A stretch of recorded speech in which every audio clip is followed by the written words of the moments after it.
teh Antoni me pa kleči. Ja, zdaj smo tukaj imeli na Govejem doli najvišja točka. Jaz sem zadnja številka, za hišo gre meja. Glejte, po pripovedovanju mame moje, boste njo vprašali, ona ve detaljno vse. Okupator je prišel in izseljen so bili novembra 41, se pravi 6 mesecev potem, ko je okupator prišel not. In novembra je prišla, šli so, da se pripravljajo izselitve, ampak niso vedeli, kdaj pa kdo. In je prišla kar komanda, pride en, ta pošta pride, prav 2 dni imate, spokajte se, po jutrišnjem gremo.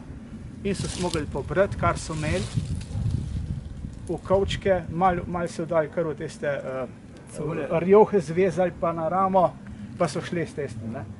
In niso nič vedeli, kam greda, ali bodo prišli nazaj, ne. In so bili izseljeni oba Tlibncel v Nemčijo.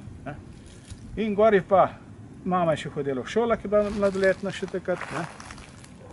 Staroče moj, Kladnosford, Franc je pa delal tam, ker je bil že prej tega foha šlosarskega, je pa delal v ene firm tam, v ene fabrik.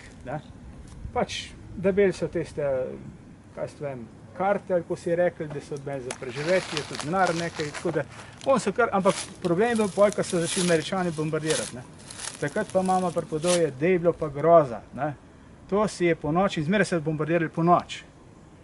In to so prišli cele eskadrilje bombnikov in so rošle. Rošle in takrat so šli v zaklonišče in rekla, to si je tresli vse.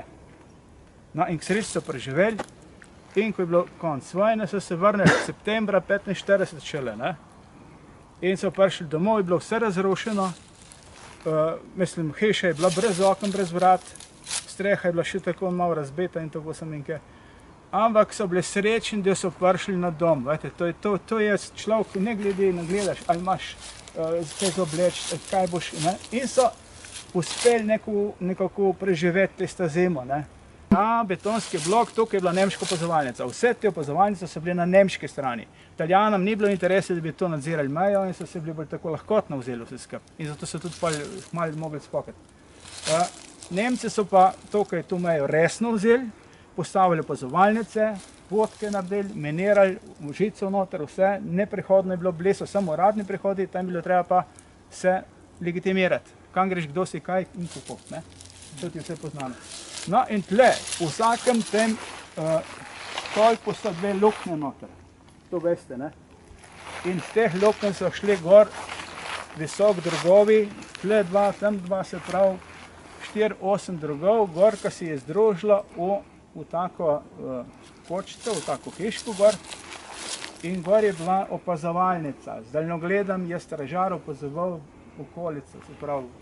Videl je veliko več, kot če bi bil na tleh. In te opazovalnice so bile samo na določenih mestah, kjer je bil že naravni teren, tako da ni bilo to v kakšni kotanji, ampak zmeraj bolj tako kot prte, recimo na hrebčki in tlele in še kje. Teh stolpov je bilo več.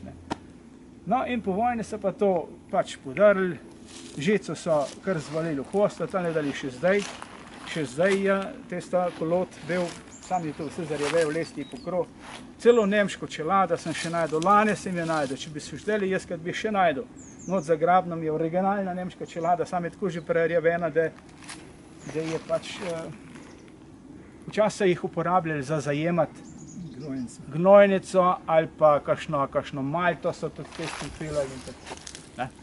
To.